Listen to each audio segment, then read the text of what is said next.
Finnamore, F-U-N. In each episode, we'll have lighthearted conversations about security, people, processes, and technology as we react to how they're portrayed in film and TV. We'll bring in experts from inside and outside Checkpoint to break it down. What was accurate? What wasn't? And what can you apply to real-world cyber events? In this week's episode, host Syya Yasotornrat and guests John Finnamore, Head of Cloud Security Architects Americas, and Matt Stevens, Senior Solutions Architect, join us to chat about ABC TV series Criminal Minds, Season 9, Episode 12, The Black Queen. Hello, everyone. Welcome back to Checkpoint ReelTalk. I'm your host, Syya, and today we are joined by Matt and John, two illustrious cybersecurity experts who've been gracious enough to join me in this adventure of reacting to, let's just say, how awesome, I say it with quotation marks, how awesome technology and cybersecurity is depicted in media. So today we are going to look at Criminal Minds, and full disclosure, apparently 2/3 of us have never watched the show, so this is gonna be a lot of fun because this will be really reacting to it. So Matt, John, welcome to the show. Thanks for having us. Thanks so much. Glad to be here. Oh my gosh, you guys, you are so awesome and so gracious. So John, can I just ask you, because you were the one that picked out Criminal Minds, can you just give me a little history of like what was your experience? Why did you? Yeah, so I've been a cybersecurity, cyber IT guy for a very long time, and I've watched the evolution of TV shows. I remember 24; they always talked about firewall. In Criminal Minds, everything was so simple, and I used to kind of giggle and say, well, why didn't they just hire a college intern, to make this a little more accurate? I haven't watched the episodes lately, but when I did, I found that they actually got a lot better in terms of the consultation that they're getting from IT guys, and they are a little more accurate. A lot of it is still fictitious, but at least it's based on underlying truth. And I just love that lady Garcia. She's like a supercomputer person, so she's kind of fun on the show, so I thought that might be a fun one. Oh, nice. So Matt, what are your impressions of what you think of Criminal Minds will be about? Do you have any idea? No, I haven't seen it before, but I've watched a lot of movies and shows in the past, and like when I'm watching it with my wife, and she'll turn over and see me chuckle because I'm going, this is not at all the way it's done, when you've worked in IT for, as many years as I have. So it's always kind of fun to peel back the layers of the onion, but entertaining nevertheless. I've always been, and I've been doing this show for a little bit now, and what I'm seeing is, and we know this, you guys, it is entertainment, right? We want to be entertained. We want suspension of belief, right? But how hard is it as security professionals, as IT professionals, as executive business professionals to watch some of these shows, and it's just so far from, far left field? I mean, can you stay in the show, or do you do what I do, which is literally yell and say, that's not how it works? Like, can you actually stay in it? Yeah, I personally don't mind. What we do is hard. You're self-selected. You got to think a lot. And, it's got a stereotype of maybe being a little geeky. We're a little nerdy, and anything that Hollywood can do to make us look a little more glamorous, I'll take it. I don't mind the glamour with, the fantasy around making it look sexier maybe than it really is. And do you really think it makes us look better, you guys? I mean, come on. like anything. We've got no place to go but up. There we go. That is the truth. So we did a previous episode on the IT Crowd, and it's a British comedy sitcom back in 2010 or something like that. Time is flying by, and they were in the dungeon, like they were in the basement of this like major, conglomerate, business. They've come a long way, but has it really, in the context of, especially for hackers, or like, oh, they got to be in a hoodie and a t-shirt, like. Do you guys like that depiction? It's fine. It's a good connotation. Most when I think of hacking, it's 9 parts art and 1 part science. So actually the good ones, all of the scams in the last 10, 15 years, are, phishing emails. They're social engineering based. So your average hacker is probably a pretty slick dude, like a con artist. But then everyone kind of focuses on that super smart 1% that goes really deep, goes into the code, looks for 0-day exploits, things like that. That's what you think about, but you actually have to be more cautious of the artful crowd, I think, on a day-to-day basis. Yeah, you seen the same thing or feel the same way? You have to be much more cautious, I'd say. I mean, even, with my experience in the industry, I'm often, surprised at how legitimate an email will come in and look. And, I got one yesterday where it was a attachment with an invoice, and it was, McAfee's security renewal and, something to that effect. And it's like, well, now I don't use that product, and I know it's not up for renewal, so I know that this is a phishing attempt. But for somebody else that maybe that's what they use, they get it from Comcast, and they think it's them reaching out and asking for renewal, calling to validate that they want to do that, and then suddenly they've given their personal information to somebody that's a threat actor. So you have to really be on guard. It's something that I help to train my friends and family on, and then everybody has to. They will. I had to pay a bunch of tolls. I travel from North Carolina up to Eastern Canada, and I pay a bunch of tolls. They somehow hacked into who paid their tolls, and then they sent me texts saying that I've got unpaid, pay it now, fines over and over and over again. And you just have to be careful. They will, that's the art of it, right? They try to find something very plausible. The more information they can get, see what you really used, and then just see what they can get from you. It is so sad. Like, I think, again, being with technology, we have the technology to prevent a lot of things, but human behavior is human behavior. Social engineering will always exist. So you could have 15 layers of different types of platforms, top blocking, tackling, etc. But you just need that one person, the CEO, just be like, oh, okay, click, and just tunnels right through everything. You know what I mean? It's just crazy to me. So on that note then, so Criminal Minds. So is it a show about is it all technology based, or is it just Criminal Minds? It's a group inside of the FBI that are profilers.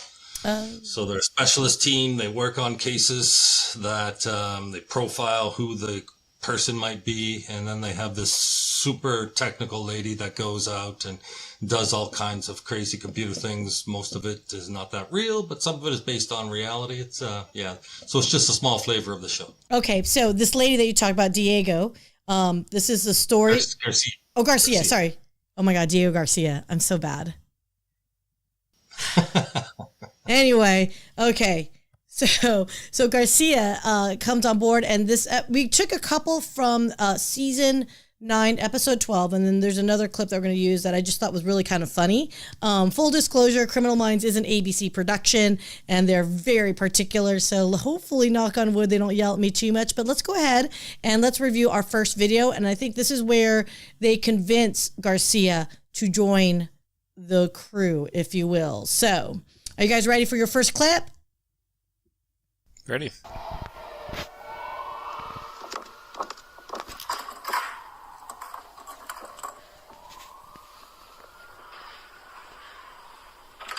And now, is this the first time they are meeting? Yeah. Okay. It's in a later episode, but this is a flashback. If you say so. Suit. We've got evidence of your off-site servers and of your hack into the cosmetics company. They test on animals. Yes, they do, but it's not illegal. What you've done is a felony, and it's punishable by prison. If you've got me, J. Edgar. It's Agent Hotchner, and I'm from the Behavioral Analysis Unit. And I'm here to offer you an option to prison. You come work for me. You be our technical analyst. Now, hacktivism is real. Teach you It how is. to use Google, that kind of thing. That's fun. You'd help us hunt psychopaths. Oh, I love that. I help you Google. I'm a psychopath. In hacker circles, you're known as the Black Queen, and you are rigorously moral. All of your online attacks reflect a fierce desire to protect those who you think are being hurt. You accept my offer, you can do the same thing for the federal government. I just need a That's so resume funny to get me. you I need a resume. Won't we prosecute? Well, I'm not in the habit of bringing my resume to events I am handcuffed at, but I have some stationery in my purse, and I'll write down some computery stuff. Computery All right, let's stuff. pause. So let's pause right there. Okay. Let's talk about this for a second, you guys. I actually know hackers that have been caught by FBI, went to jail for it. Do you think it is reasonable, plausible to have them say you're the Black Widow and you're the best at it, so we're going to hire you or you go to jail? Is that a real thing? So, as implausible as it sounds, it actually is. Now, I would say, I've got a son. He's in his fourth year computer science, focusing on cybersecurity. I wouldn't recommend this as a job sourcing exercise, but there are instances. When I was a young fellow coming up in Canada, there was a famous hacker. He was just a teenager. He went under the moniker of Mafia Boy, and he did a bunch of DDoS attacks on Amazon, a few other large companies. Did his prison time, but then after that, they actually hired him back as a consultant.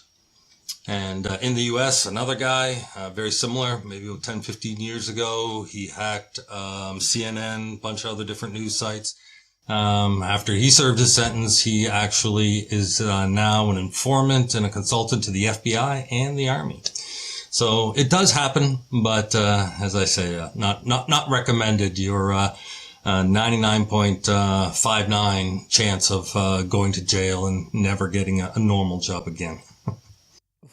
Matt, would you hire Garcia? I think it's a little bit of quid pro quo. So it's, if we hire you and we get a little information about you, maybe we'll, take some years off your sentence. But I agree with John. It's, it's not something where they're just going to be able to walk for the crimes they committed. So hire is strong, but work with to gather information. Yeah, probably, to get some intel, and which could help us all, going forward.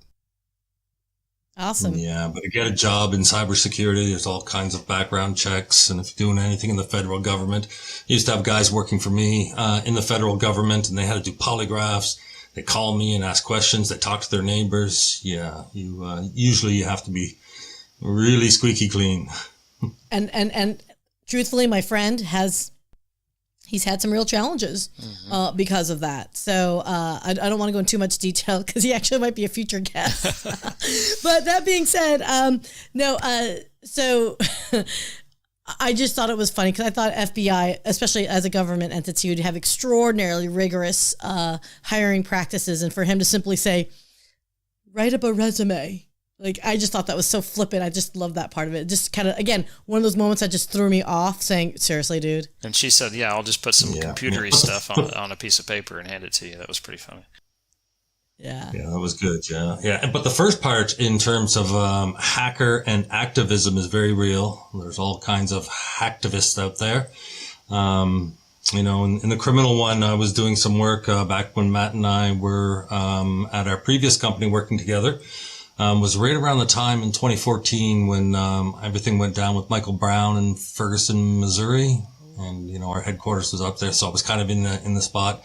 But some hackers broke into some government websites. And they published a bunch of data on the police officers involved. And yeah, it's real, but very illegal, obviously. Let us talk about our next clip. So the next clip that I wanted to share was a interesting one because it showed her, I guess it's a flashback scene or I don't know if it's a flashback scene. She just got recruited and I think she's coming back to bring her ex-boyfriend down. I think that's the context. Yeah, this is several years later in this episode. So they flash back to her and how she got recruited. Okay. And I don't know, it's like 9 years later or something. She's delving back into her Black Queen hacker past to go after her old organization. Okay. Oh, I like the premise of this. Are you ready? Yes, ma'am. All right, guys. Give me your mom's credit card or get out. Hey, Shane. What's up? What the hell, man? We just got knocked offline. What do you mean? Okay. I'm assuming all the lights are IP connected because why would everything go down? Or I don't get it. Building management system. Yeah. Okay, so I'm not sure I can even play this part right now. Full disclosure, you guys. So it looks like, yeah.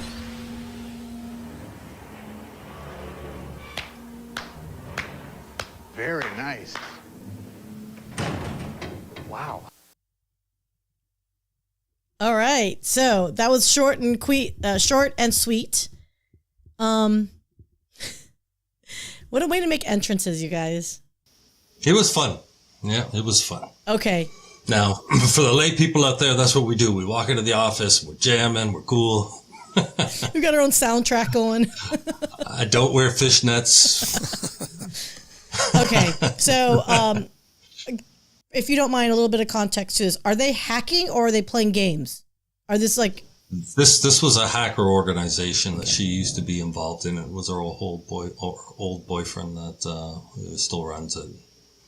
Okay. Now, were they hacking for the context of, again, like you were saying, social hacktivism, or no, we're going to make some money? Yeah, to be honest, I didn't watch the entire episode, so I don't know. And then, well, of course, that's what she was doing. What the group did after she left, I don't know. Okay. Didn't get that context, yeah. So, Matt, what was your first impression seeing that? Well, there's some bits and pieces there that have merit, but when you put it together as a whole, it doesn't. So the bits and pieces are like, electrical providers who are known as grid providers. They have separate networks. Their systems are segregated. And then, in most commercial buildings, there's not, Ethernet connected, network connected, control panels, electrical control panels. All those things are like conceivable, but very, very unlikely. And then, an image popping up on everybody's screen at the same time. That's definitely not something that would, that would happen. So, it's kind of cool, though. It reminds me of the movie Hackers, if y'all have ever seen that. There's somewhat of a similar scene in that. Maybe that's where they got it from. I mean, it's just dramatic, right? All the lights go off, right? Like, what I would venture to guess, theatrically speaking, is you got all these like really savvy techs, but are taken down and they lose what their power was. Literally, they lose their power, right? So I thought that was really interesting. But okay, but the whole skull, like when all the machines got taken over, that's real, right? That's pretty Hollywood. But maybe not, Hollywood. not instantaneously, Yeah. but like if you... It could be, but it'd be very, very difficult to do. First, you got to get access to their environment. To take them offline, there's ways to do it. But a hacker, they'd have to be the worst hacker group in the world to even let you in the first place. And then once you got in, going through your layers of defense, you got to get on those systems. You got to implant something to take them over, and then something to display a graphic. Just so many layers there. Worst hacker group in the world, if that was plausible at all. Now, in the age of Internet of Things, where you have smart plugs and things like that, there is a lot of school of thought that the attack vector is going to be on things like that, where everything in your house and in your buildings and that sort of thing started to be connected to the internet. So it does change the attack vector, the attack surface. Now, whether or not somebody's going to target your specific Internet of Things devices, that there still remains a lot to be seen there. But it is at least opening up the possibility when you start connecting things to the internet.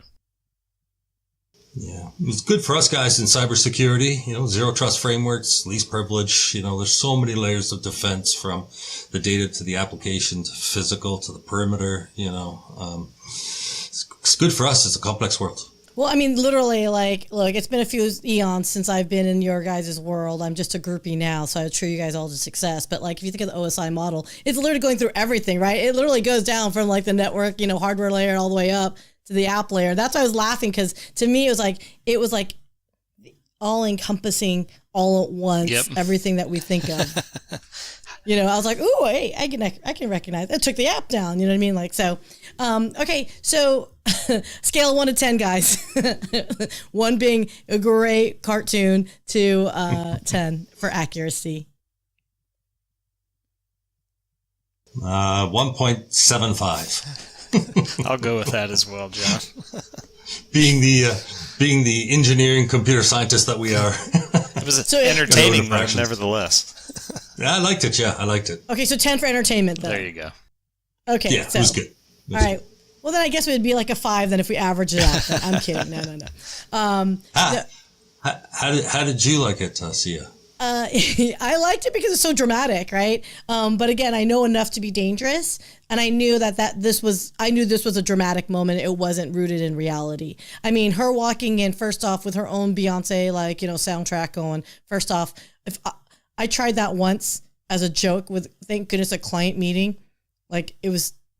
It went over well like a lead bomb, like a lead dud. Like it was like they were like they just thought it was funny at first, and then they're just like, yeah, you don't got the swag. So I was like, thanks, guys. And if you were going to be a hacker, would you have a handle? She's the Black Queen.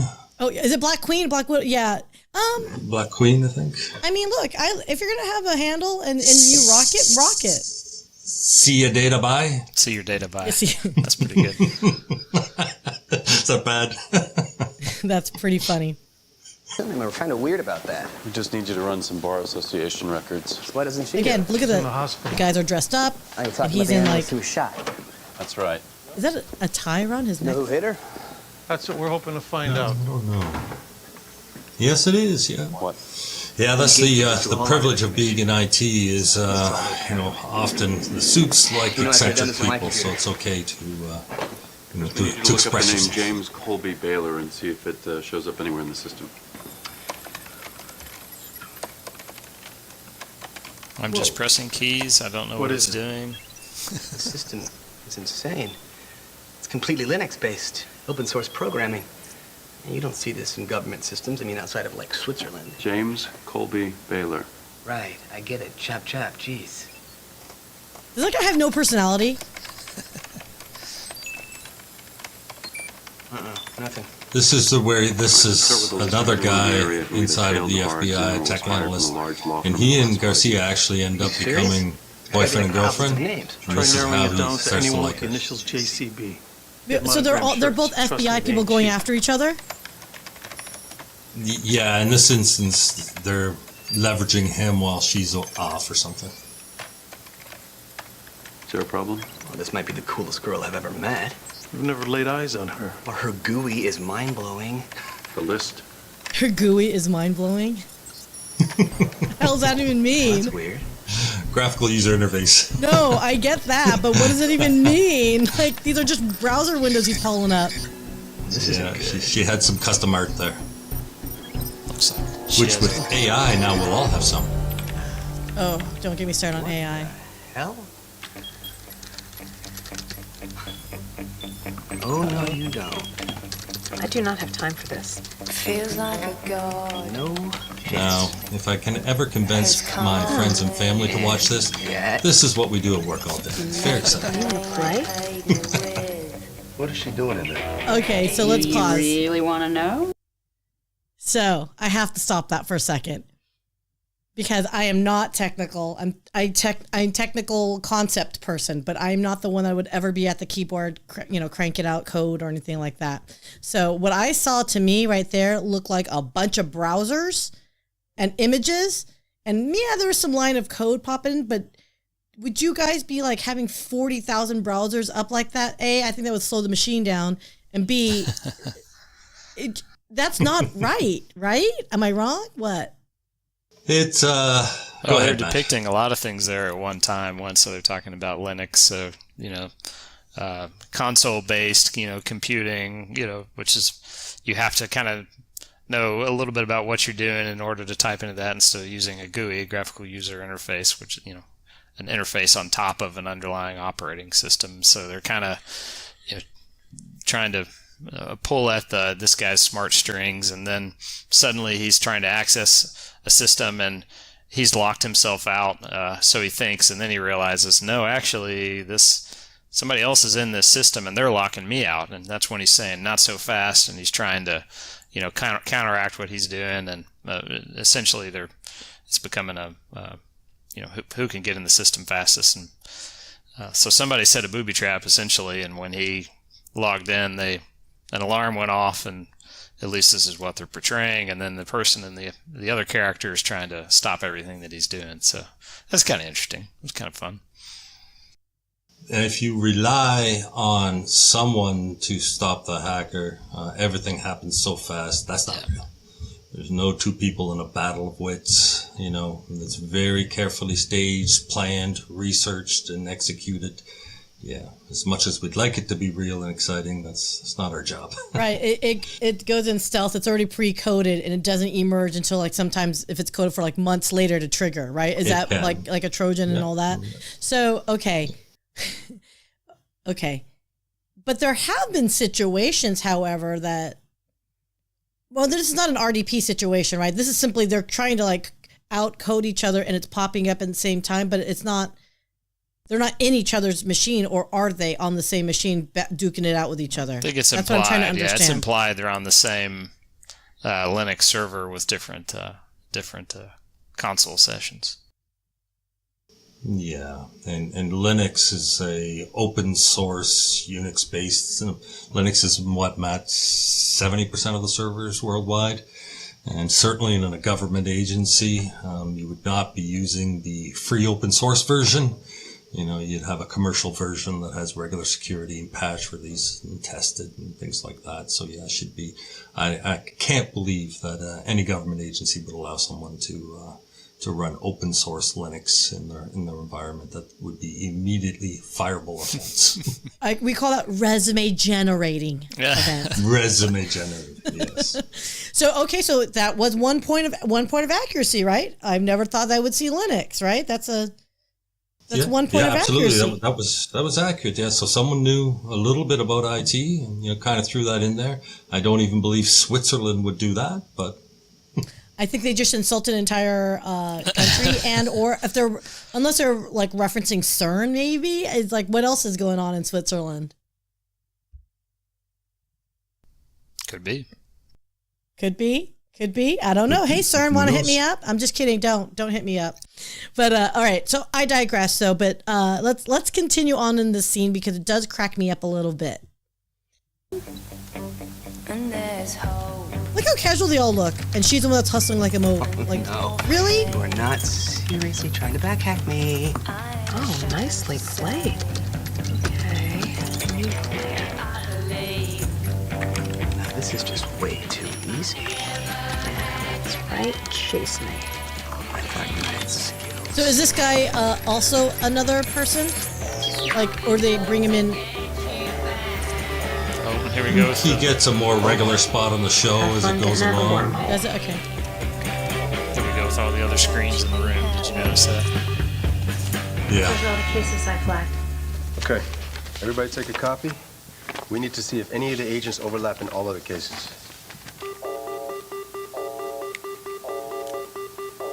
Look, and he just pulled out a USB. This to me is like red flags. USB saves it all. Yeah. Now. Yeah, the USB ports are most likely shut down. Now, there is a concept of network access control protocols where you could be shunning ports on the network when things are going on, and conceivably things would stop. But yeah, a USB stick suddenly fixing everything, no. Okay. What did you do? Reboot the systems? And if we found out how to reboot them that quick in Hollywood, then got to bring that to corporate America for sure. Okay, let's talk about that USB stick, my friends. Isn't it one of the easiest, fastest way to corrupt a system is to bring a USB stick and just randomly place it in like random ports anywhere? Isn't that like rule number 1 of what you're not supposed to do? Probably rule number 2 after or maybe 3, not giving out bad information, not clicking malicious or strange emails, and then external devices. Yeah, no, not good. Yeah. And then second part to that is, what the hell's on that USB that suddenly can fix things? Like, what's it implying? That's rebooted from Flash. That's very I don't Hollywood. know. Yeah. That's very Hollywood. Very Hollywood. Are you saying there's no like skeleton app coding whatever in there in the USB that could like be the end all to solve these problems? You're saying that's not feasible? Maybe it's something that we should work on. Just get a patent. I mean, as a security person, isn't that like that? Just like to me, like again, one of those moments I would fall out and be like, "Ain't no legit, credible security person is going to carry a USB and be like, I got this." Like, if you saw your colleague doing that, what would your first thought be? I hope they're not in my organization. That's a nice way of putting it. I knew of somebody once that would just, leave USB drives in the parking lot or something, and just to see if somebody would pick it up and try to use it, and people would. It's free somebody dropped their USB stick. Now I've got a free. It's not as big of a deal now. I don't think we run into that as much now with OneDrive and Google Drive and things like that. But 5 years ago, everybody was, or more like 5 to 10 years ago, people were still walking around moving things from device to device on USB stick, and so that's I think that raises a good point that kind of the attack vector, the attack surface just changes over time, right? As technology changes, and you have to make sure you protect whatever surface that is as technology changes. Okay, so what would be the recommendation in this scene right here? They're hacking, but they're going back and forth. They're like doing some like, I don't know, what's that thing when you do airplanes and you like battle royale with each other? Top Gun Dogfight. Dogfight, yeah. A, that's not realistic. But B, it was realistic that they mentioned Linux, right? Not being in, government networks. C, I still don't understand. You've got Mr. Bland personality FBI guy, and then you've got, I think, Shamar Moore, who's beautiful. Oh, wait, did I say that out loud? Yes, I did. Sorry. Not sorry. Like, is that even legal? Would we as a entity go against our own teams? Is that Hollywood? We go against our teams all the time, little fiefdoms, but actually on the system, that's Hollywood. Yeah. Okay. I love how you guys are so like smiling, going, "Yeah, I'm not going to admit nothing here." We're very but again, cautious. another entertaining clip. Okay, so scale 1 to 10, accuracy. 1 being, great cartoon. 10 being, that actually can happen. Where are you guys sitting? Down into negative territory on this one. They're really stretching. It's really stretching on that. Yeah. But entertaining. I'm with Matthew. Okay, so overall with our videos that we've gone over today for Criminal Minds, and yes, like I said, you guys, ABC is extraordinarily particular about what can be shown and what not. But as a technology and cybersecurity professional experts that you guys are, would you recommend this for anyone to be interested to get into technology or cybersecurity? Sure. Yeah, I think a career in the FBI and all the wonderful things that can really happen would be very challenging and exciting. Choose the light, not the dark. Yeah, absolutely. Just as with anything in the movies, temper that with the reality of all the thinking and all the time you have to spend in the chair and learning and studying. It's a lifelong adventure. So, if you're into that, it's a great career on the light side. Maybe fun on the dark side, but unethical, jail, no good. Go to the light. Go to the light. Cybersecurity is, I think, the fastest growing segment of technology, and has a lot of AI in it as well. So a lot of people are interested in AI these days, and you couple that with cybersecurity, and you have a pretty good place to start in technology that could serve you well for a long time. I tell a lot of people when they ask me that, when they find out I'm in technology and they're trying to get into it, what area should I focus in? And cybersecurity almost is my immediate reaction. I mean, okay, I don't want to go off onto a tangent, but things like deepfake, for example. Is that a real issue for you guys, or is that something that has been addressed or is being addressed? I've got a meeting on deepfake coming up in a couple of hours. Yeah, AI is accelerating the change of pace in our lives in many different ways, and cybersecurity especially. Now, at Checkpoint, we've been using AI engines and machine learning for a long time to recognize zero-day exploits and things like that. I think of it as, so I'm old now. I did a degree in programming back in the mid-90s. And, it was very low level, just assembler. And then you were doing C, formula translator, Fortran. And then the language is built out, more modules. And I almost think of AI and code generation as going, what are we on now? The 5th generation of programming languages where everything's so easy. AI is going to accelerate that. What took 25 years is going to happen in 2 years. You still need people to control it right now, but it's just really smart, really fast, and enables people to do a lot of things that we're not sure what's going to come down the pipe. So we're trying to be as ready as we can in the cybersecurity world every day. Okay, now you're frightening me because I'm like, Skynet. Should I just go ahead and just say right now and just declare, okay, Overlord, like whatever it might be, I'm on your side. Matt, any final thoughts on the video clips that you saw today, or your thoughts on AI and cybersecurity?